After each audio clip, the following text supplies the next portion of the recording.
Assalamualaikum warahmatullahi wabarakatuh. Alhamdulillah rabbil alamin, wassalatu wassalamu ala asyrafil mursalin wa ala alihi wa ashabihi ajmain. Amma ba'du, fa ya ibadallah, usikum wa nafsi bitaqwallah, faqad fazal muttaqun. Para bapak dan ibu, alhamdulillah siang ini kita bisa hadir di masjid yang kita cintai untuk menunaikan kewajiban kita sebagai orang beriman. Berapa menit insyaallah akan kita sampaikan salah satu bab dari kitab Syu'abul Iman. Hari ini kita baca Asy-Syu'abut Tasi'ah Wassalasin, cabang iman yang ke-39, yaitu wujubut tawarru' fil mata'im wal masyarib wal istinab amma la yahillu minha. Wajibnya orang beriman itu tawarru', bersikap warok, bersikap hati-hati terkait makanan yang ia makan, minuman yang ia minum, dan wajibnya seorang mukmin itu meninggalkan segala yang tidak Allah halalkan. Kenapa ini penting para bapak dan sekalian? Menurut Imam Al-Baihaqi, karena memang yang namanya makanan itu punya dampak kepada setiap kita orang beriman. Di antara dampak yang bisa ditimbulkan adalah pertama, doa orang yang makannya tidak hati-hati itu potensi dikabulkannya kecil. Orang yang daharnya tidak warok, tidak hati-hati, tidak memperhatikan apakah yang mau ia makan halal atau haram, itu ketika berdoa maka Allah sulit mengabulkannya.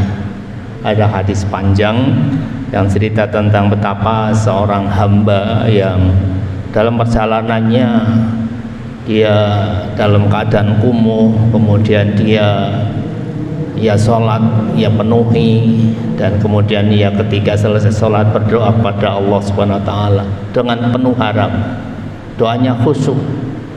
Tapi kata Rasul, bagaimana Allah akan kabulkan doanya? Pakaian yang ia pakai tidak ia pertimbangkan kehalalannya, makanan yang ia makan juga tidak ia perhatikan halal apa haram. Hal ini penting para bapak dan sekalian. Sementara kita sekarang sedang banyak yang perjalanan kemana gitu kan, akhir tahun awal tahun, banyak yang mungkin wisata kuliner. Tolong sebagai orang beriman itu perhatikan betul yang mau kita beli, mau kita konsumsi, mau kita makan, itu ada jaminan kehalalannya apa tidak. Halal baik zati yang kita makan itu zatnya halal, maupun halal cara penyembelihannya, halal cara pengolahannya. Kalau kasabinya kan insya Allah yang uang yang kita pakai mestinya adalah sudah halal.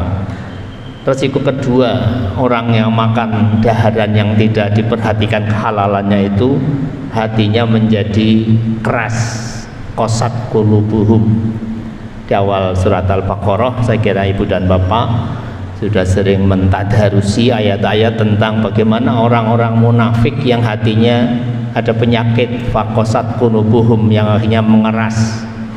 Ketika ada panggilan untuk kebaikan dia malah menjauhi, ketika ada ajakan untuk meninggalkan kemungkaran malah ia mendekati, ketika ada panggilan untuk hal-hal yang ma'ruf yang itu diperintahkan Allah enggan melakukannya. Hatinya keras terhadap kebaikan, terhadap hal-hal yang baik. Yang ketiga, bisa jadi amal yang kita lakukan itu berpotensi untuk tidak diterima oleh Allah Subhanahu wa ta'ala. Bisa jadi yang kita lakukan selama ini amal-amal salih, ibadah-ibadah yang kita lakukan itu Allah tidak berkenan menerimanya. Karena apa? Allah itu maha bersih, maha baik, dan Allah menerima hal-hal yang baik yang dilakukan oleh hambanya. Ada satu hadis panjang, Hadis ini diriwayatkan oleh Abu Hurairah radhiyallahu anhu. Dia menyampaikan apa yang pernah disampaikan Rasulullah.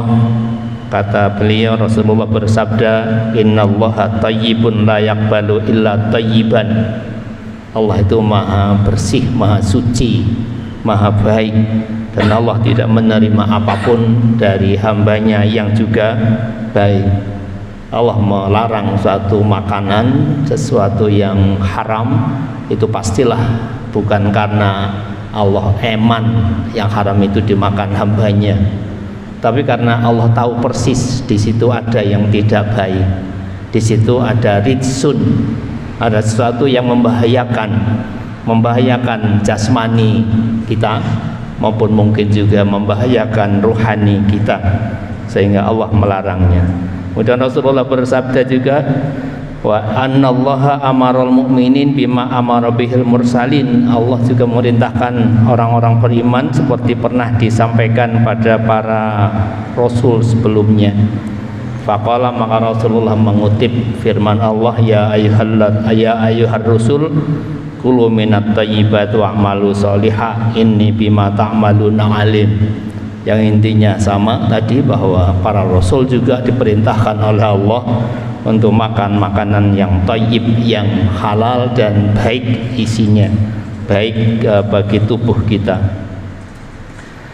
Para bapak yang saya hormati, kemudian Rasulullah SAW mengutip hadis, mengutip cerita tentang yang tadi kami sampaikan. Beliau katakan, summa zakara rajula yatilu safaro as'asa a'baro yamutu yadaihi ila sama ya Rabbi ya Rabbi. Dia menceritakan seorang hamba yang dalam perjalanan, padahal orang ketika safar itu potensi doa untuk dikabulkan itu tinggi. Tetapi kata Rasul, dia safar, dia berdoa sungguh-sungguh, tetapi dia tidak dikabulkan doanya. Karena apa? Karena wa mat'amuhu haram, wa masyrabuhu haram, wa malbasuhu haram. Dia pakaiannya haram, minumannya yang ia minum, yang ia makan juga yang haram. Maka fa anna yustajab lidzalika, bagaimana mungkin Allah akan mengabulkan doa-doanya itu. Kemudian yang keempat, akibat ketika kita tidak hati-hati, kita akan kehilangan keberkahan dari makanan kita. Makan itu tidak sekadar seberapa dan apa yang kita makan, tetapi di situ ada faktor keberkahan yang harus kita perhatikan juga. Barakah adalah ziyadatul khair, bertambahnya kebaikan, sehingga kita makan tambah kuat, tambah sehat, tambah bisa mengamalkan apa yang menjadi perintah Allah. Nah, ketika yang kita makan bukan hal yang thayyib tadi, yang ada unsur tidak halalnya, bisa jadi makanan kita itu tidak ada barokahnya. Yang kelima, kata musannif, potensi menghadirkan azab itu tinggi ketika seorang itu makan daharan, makanan-makanan yang tidak halal. Penyusun kitab ini mengutip salah satu ayat di surat Al-Ankabut ayat 40. Ayat ini sesungguhnya cerita tentang umat terdahulu, umat sebelum Rasulullah SAW. Tapi musannif mengutip ini, yaitu ayat surat Al-Ankabut ayat 40. Allah berfirman, fakullan akhadna bidzambih. Dan semua orang-orang terdahulu itu mendapat siksa dari Allah itu karena dosa-dosanya. Kemudian cerita panjang, faminhum man arsalna alaihi hasiba. Ada yang disiksa Allah dengan hujan batu, hujan kerikil.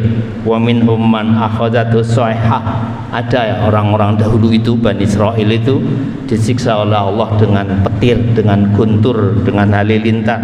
Wa minhum man khasafna bil ardo. Ada yang disiksa dengan ditenggelamkan di dalam bumi, longsor dan macam-macam itu. Wa minhum man aghraqna. Di antara mereka ada yang ditenggelamkan. Ayat ini diakhiri, wa ma kana Allahu liyazlimahum walakin kanu anfusahum yazlimun.